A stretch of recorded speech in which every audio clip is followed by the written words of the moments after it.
रात के करीब 12 बजे का समय था। गांव में चारों तरफ खामोशी छाई थी। 1 घंटे की आवाज चारों तरफ गूंज रही थी।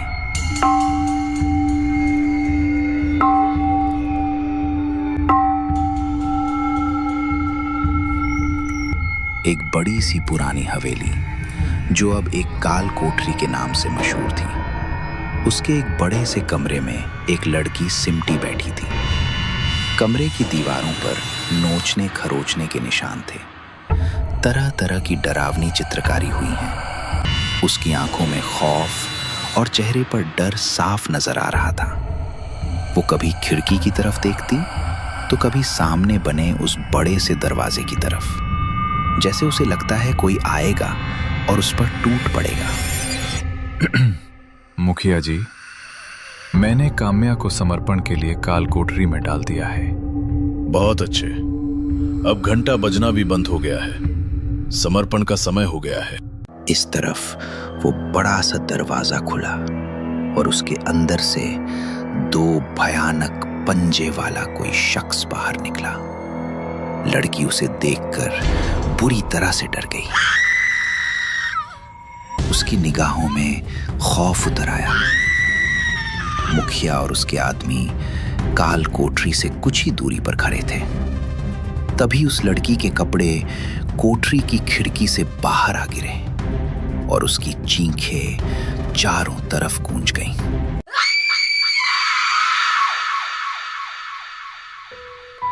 शाम के 7 बजे जुहू बीच पर हाथों में हाथ थामे आदित्य और जानवी घूम रहे थे।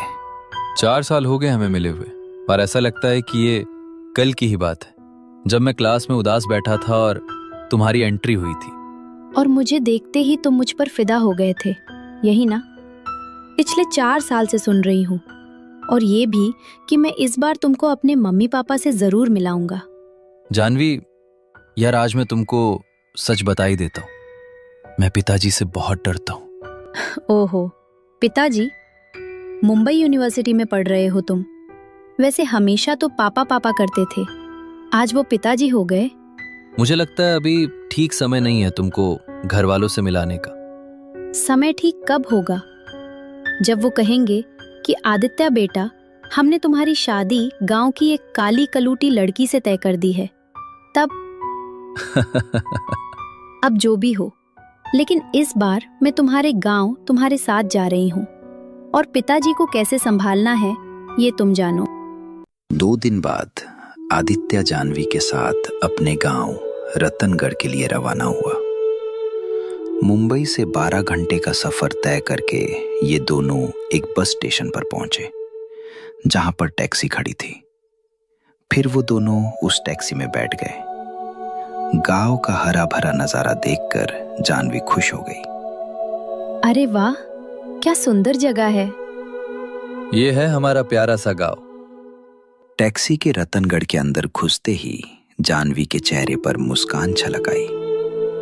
तो ये है वो गांव जहां मेरे पिया का बचपन गुजरा है। ये सुनकर आदित्य मुस्कुराया। वो एक बड़ी सी हवेली के सामने पहुंचे।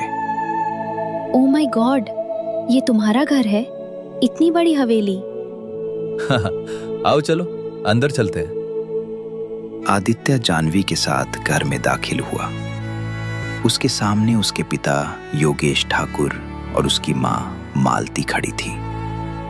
माँ, पिताजी, कहते हुए आदित्य ने दोनों के पैर छुए। जीते रहो बेटा।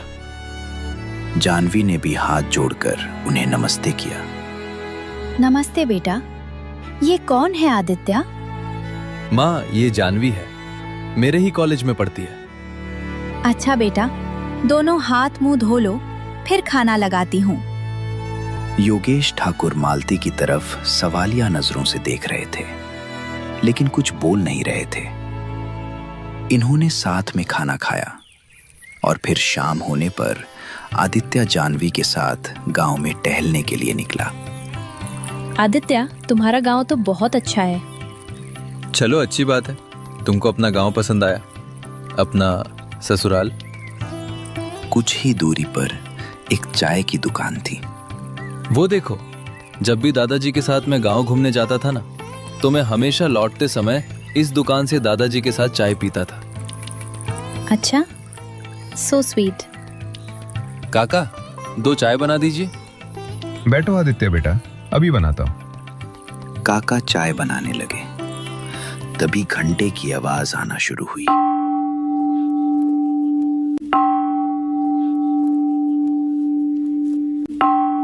जिसको सुनकर सभी डर से गए। अरे जल्दी शटर गिराओ भैया।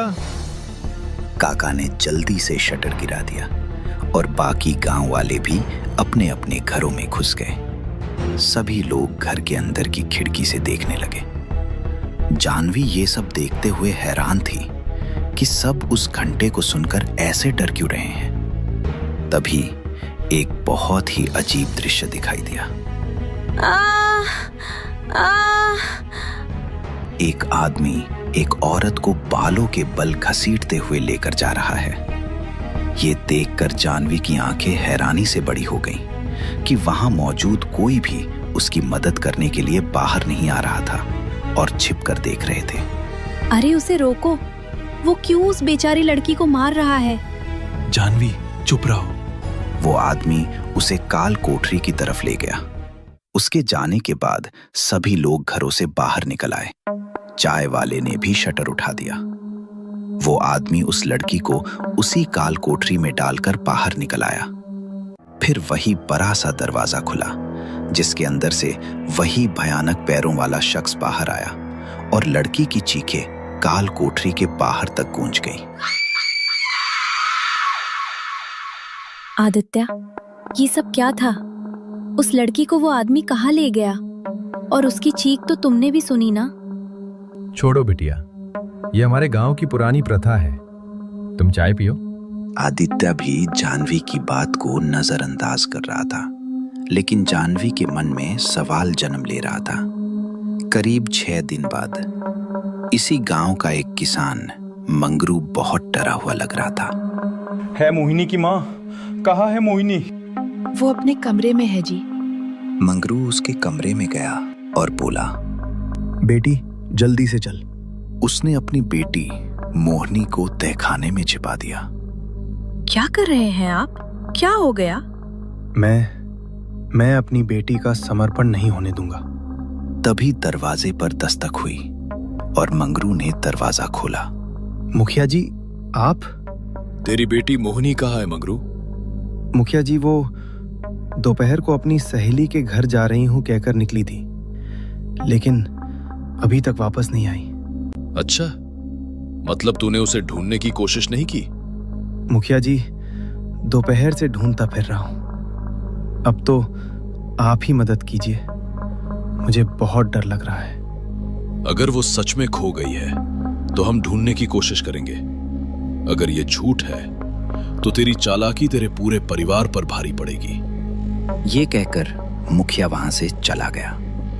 अगली सुबह मंगरू खेत पर जाने के लिए निकला। तभी उसको अपने पीछे से भारी सांसों की आवाज आने लगी।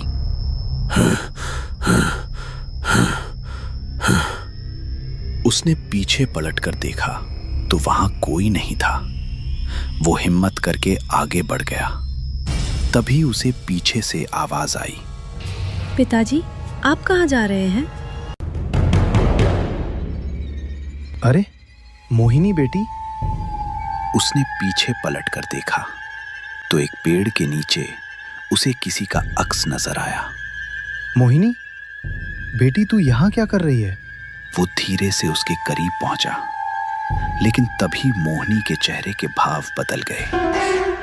वो भयानक मर्दानी आवाज में हंसने लगी। तू तेरी बेटी को नहीं बचा सकता। भूत!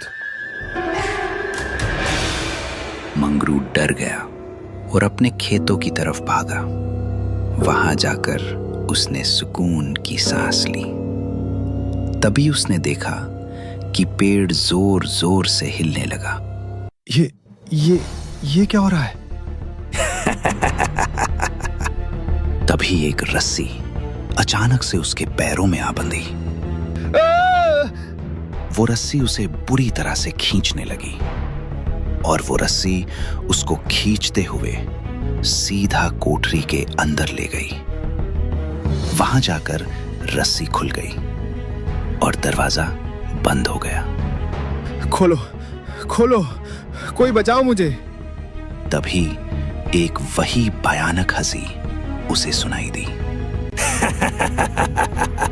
उसने पलट कर देखा तो उसकी आंखें डर से फट पड़ी।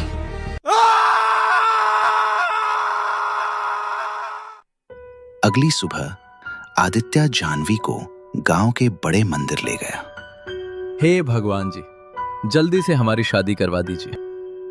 उसी समय एक शादीशुदा जोड़ा भी वहां आया।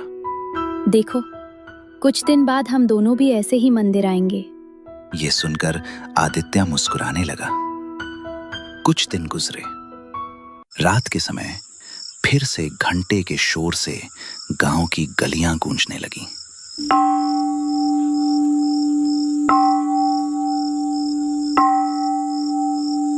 जानवी भी खिड़की पर आकर बाहर का मंजर देखने लगी।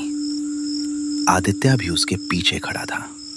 ये गांव के लोग घंटा बजते ही घरों में क्यों घुस जाते हैं? छोड़ो ना जानवी। तभी जानवी ने देखा कि जिस लड़की को कुछ दिन पहले जानवी ने मंदिर में देखा, उसे कोई बाल पकड़कर घसीट कर ले जा रहा था। ये देखकर जानवी हैरान रह गई कि उस लड़की को खींचने वाला उसका ही पति था। अरे, ये तो वही कपल है ना जिसको हमने मंदिर में देखा था। ये अपनी पत्नी को इस तरह कहाँ ले जा रहा है? वो आदमी उस लड़की को लेकर कोठरी में चला गया और कुछ देर बाद घंटा बजना बंद हो गया। तभी उस लड़की की तेज चीख गांव में गूंज गई। उसकी चीख सुनकर जानवी के मन में अब कई सवाल उठ रहे थे। आदित्य, मुझे सब कुछ जानना है। यहाँ चल क्या रहा है?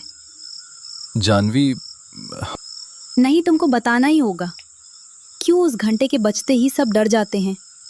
क्यों लड़कियों के बाल पकड़कर घसीटा जाता है? गांव के लोग क्यों उन लड़कियों को बचाते नहीं? और उस कोठरी में जाने के बाद उन लड़कियों का क्या होता है? मुझे सब जानना है। अब आदित्य समझ चुका था कि वो सच को नहीं छिपा सकता। ये बहुत पुराने समय की बात है। रतनगढ़ में राजा वीर प्रताप का राज था। वैसे तो वो बहुत वीर, बुद्धिमान और शक्तिशाली राजा था, लेकिन उसकी नजर बहुत गंदी थी। राजा का आदेश था कि जो भी लड़की 25 साल की हो उसे उसके पास भेजा जाए। राजा उस लड़की के साथ 3 रातें गुजारता और उसके बाद वापस भेज देता। उसके बाद ही उस लड़की को किसी और से विवाह योग्य समझा जाता था। यह बहुत ही घिनौना आदेश था, लेकिन प्रजा राजा के डर से इसका पालन करती थी। लेकिन एक रात रतनगढ़ के लोगों का गुस्सा फूट पड़ा और उन्होंने महल में घुसकर राजा को खत्म कर दिया। अब सब बहुत खुश थे। गांव में खुशियां मनाई जा रही थी और अब नए राजा का राज अभिषेक किया गया। लेकिन कुछ ही दिनों बाद राजा की आत्मा एक दानव के रूप में वापस आई और उसने नए राजा को मार गिराया। उसने कहा कि अब रतनगढ़ वासियों को हर्जाना भुगतना पड़ेगा। अब जब भी कोई लड़की 25 साल की होगी, उसे गांव के लोगों को खुद लेकर महल आना पड़ेगा, और अगर ऐसा नहीं किया गया तो उस लड़की के घर में से किसी एक मर्द की मौत जरूर हो। तब से हमारा ये गांव इसी मुसीबत में फंसा है। गांव के लोगों ने लड़कियों को बचाने के लिए 24 साल की होने पर उनको गांव से बाहर भेजने की सोची, लेकिन वो सरहद के पार जा ही नहीं पाते। मजबूरन अब सभी को इस आदेश का पालन करना पड़ता है। हर वो लड़की जो 25 साल की हो जाती है, उसे उस कोठरी में उसी के घर के मर्द छोड़कर आते हैं, और जो ऐसा नहीं करते वो मारे जाते हैं। 3 रातों के बाद जब वो लड़की वापस लौट कर आती है तो उसे पिछला कुछ भी याद नहीं रहता, लेकिन वो कुंवारी भी नहीं रहती। ये सुनकर जानवी हैरान रह गई। उसे यकीन ही नहीं हुआ कि आज के आधुनिक जमाने में भी ये जादू टोने और श्राप और आत्माओं के जैसी बातों को इतना महत्व दिया जा रहा है। उसने आगे आदित्य से कुछ नहीं कहा। रात होने पर ठीक 2 बजे वो घर से निकल गई। सभी अपने अपने घरों में आराम से सो रहे थे। उसके चेहरे पर जरा सा भी डर नहीं था।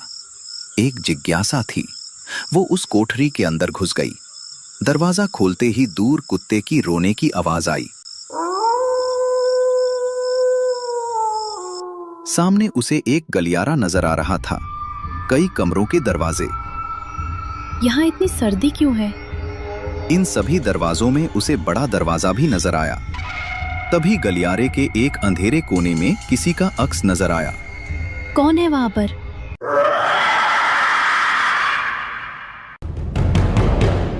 वो आवाज सुनकर जानवी भी डर गई। तभी वो अक्स बिजली की रफ्तार से उसके करीब से गुजर गया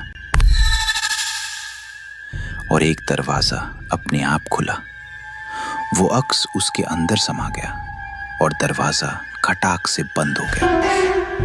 जानवी ने ऐसा कुछ पहली बार देखा था। उसे अब ये तो समझ आ गया था कि यहाँ जरूर कुछ है।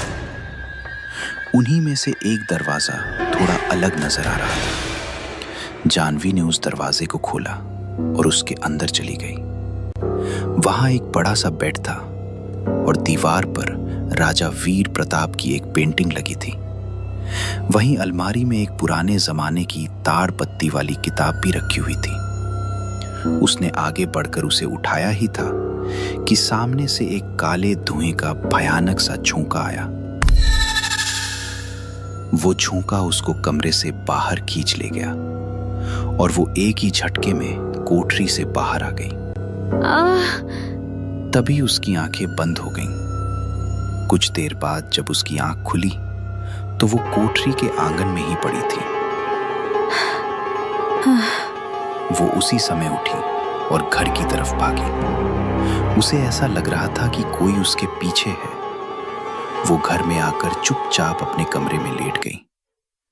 सुबह होने पर उसने किसी को कुछ नहीं बताया।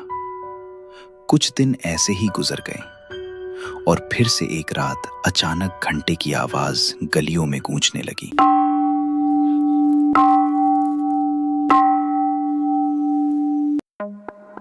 जिसे सुनकर सभी गांव के लोग डर गए थे। हमें पता करना होगा कि किसके घर की बेटी 25 साल होने वाली है। जी मुखिया जी, हम पता लगा कर ही रहेंगे। अगले दिन मुखिया का आदमी गांव के घर घर जाकर दौरा किया और पूरे दिन घूमने के बाद रात को मुखिया के पास आया। मुखिया जी, पूरे गांव में कोई भी ऐसी लड़की नहीं जो 25 की होने वाली है। ऐसा कैसे हो सकता है? वो घंटा तभी बजता है जब ऐसा कुछ होने वाला होता है। मुखिया जी, योगेश के घर पर उसके बेटे के साथ एक लड़की शहर से आई हुई है। कहीं ये डंका उसी के लिए तो नहीं बज रहा? मुखिया उसी समय योगेश के पास पहुंचा। मुखिया जी, आप? योगेश, तुम्हारे घर में जो लड़की आकर रह रही है, क्या वो 25 साल की है? मुखिया जी, वो इस गांव की नहीं है। वो तो कुछ दिन के लिए ही आई है और वैसे भी वो 20 वर्ष की है। ठीक है, कोई बात नहीं। चाहे वो बाहर से ही क्यों ना आई हो, लेकिन 25 की उम्र होने के समय अगर वो यहां है तो उसको समर्पण करना ही होगा, वरना तुम्हारे घर में मौत का तांडव होगा। हमारा उसमें कोई नुकसान नहीं है, तुम अपना देख लेना। मालती ने भी ये बात सुन ली थी। रात को योगेश के सोने के बाद वो जानवी के कमरे की तरफ रवाना हुई। वो दरवाजा खोलने ही वाली थी कि तभी happy birthday to you, happy birthday Janvi, happy birthday to you. Cake कहाँ है मेरा? 25 साल की हो गई हूँ, बच्चों वाला गिफ्ट मत दे देना। हे भगवान, ये तो बहुत बुरी खबर है। वो उसी समय कमरे में घुस गई। अरे माँ, आप? बेटा, ये बातों का समय नहीं है। तुम जानवी को लेकर यहाँ से निकल जाओ, जल्दी। लेकिन माँ, ऐसे अचानक क्या हुआ आपको? बेटा, घंटा बज चुका है और गांव में ऐसी कोई लड़की नहीं है जो 25 की हुई हो। सरपंच को जानवी पर शक है। तुम्हारे पिताजी को भी यही लगता है। अगर जानवी की जान बचानी है तो इसे लेकर अभी भाग जाओ। ये सुनकर आदित्य हैरान रह गया। चलो जानवी। आदित्य, हम बाबूजी से बात करेंगे ना? मुझे वैसे भी उनसे बात करनी है। जानवी, बहस मत करो। जल्दी चलो। फिर ये दोनों उसी समय चुपचाप वहां से निकल गए। आदित्य, मुझे नहीं लगता कि हम सही कर रहे हैं। देखो जानवी, तुम्हारी जान से ज्यादा कुछ कीमती नहीं है। चुपचाप चलो इस जहन्नुम से बाहर। ये दोनों अभी गांव के गेट की तरफ बढ़ ही रहे थे, तभी इनको एक झटका सा लगा। इससे जानवी वापस से गेट के अंदर आ गई और आदित्य बाहर जा गिरा। जानवी! तभी मुखिया अपने आदमी के साथ वहां पहुंचा। उनके साथ योगेश भी था। तुमको क्या लगता है उससे भागना इतना आसान है? मैंने भी मेरी बेटी का समर्पण करवाया था। गांव में रहने वालों को यह करना ही पड़ता है। नहीं सरपंच जी, मैं मेरी जानवी को कुछ नहीं होने दूंगा। तभी आदित्य को एक और झटका लगा और वो हवा में ऊपर उठकर धड़ाम से नीचे आ गिरा। आदित्य! आदित्य बेहोश हो गया। देख ले योगेश, या तो बेटा चुन ले या इस लड़की को बचा ले। तभी घंटा बजने लगा।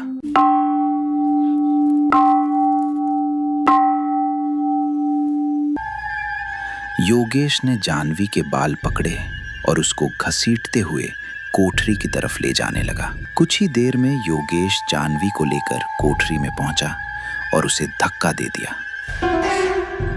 पिताजी! जानवी बाहर भागना चाहती थी, लेकिन तभी योगेश ने दरवाजा बाहर से बंद कर लिया।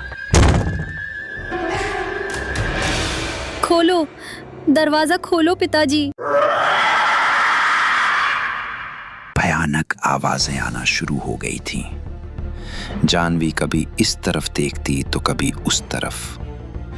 तभी वो बड़ा सा दरवाजा खुला और उसके अंदर से दो भयानक पैर बाहर निकले।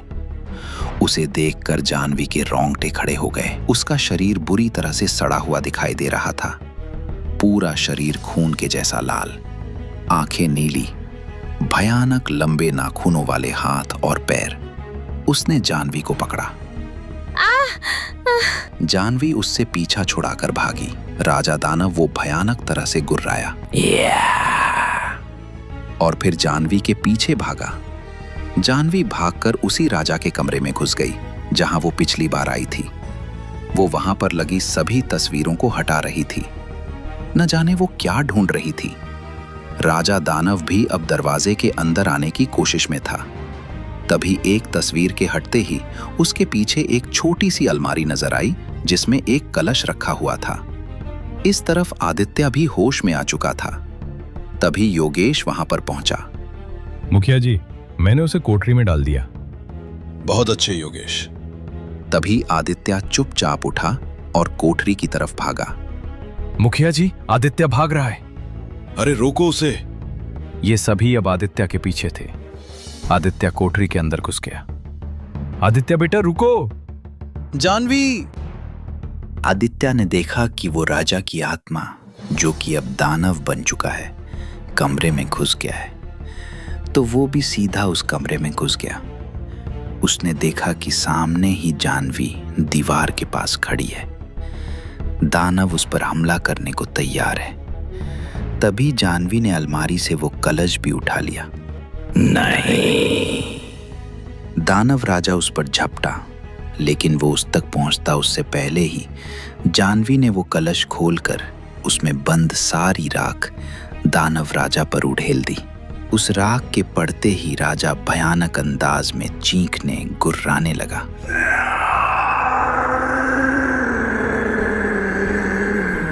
सभी उस कमरे में पहुंच गए।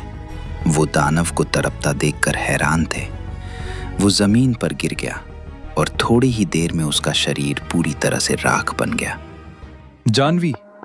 आदित्य ने आगे बढ़कर जानवी को गले से लगा लिया। ये क्या हुआ? क्या राजा का भूत मारा गया? वो कलश, वो सब क्या था? सभी लोग बहुत ही हैरान थे कि जानवी ने दानव को कैसे मारा। मैं कुछ दिन पहले यहाँ आई थी और उस रात मेरे हाथ एक किताब लगी जिसको राजा वीर प्रताप लिखा करते थे। हम हमारी प्रजा से बहुत प्रेम करते हैं, लेकिन हमारे कुछ दुश्मन हमें मारकर हमारी प्रजा को अपना दास बनाना चाहते हैं। उन्हें खत्म करने के लिए हमने तंत्र मंत्र का सहारा लेना सही समझा। उस क्रिया को करने के बाद हमें एक दानव मिला और उस दानव ने हमारी मदद करने से पहले हमसे वादा लिया कि जो वो चाहेगा हमें उसे देना पड़ेगा। हमने बिना सोचे समझे हाँ कर दी थी। युद्ध हुआ और हमने उस दानव की मदद से हमारे दुश्मनों को पराजित कर विजय हासिल की। वीर प्रताप, अब समय आ गया है कि तुम अपना वादा निभाओ।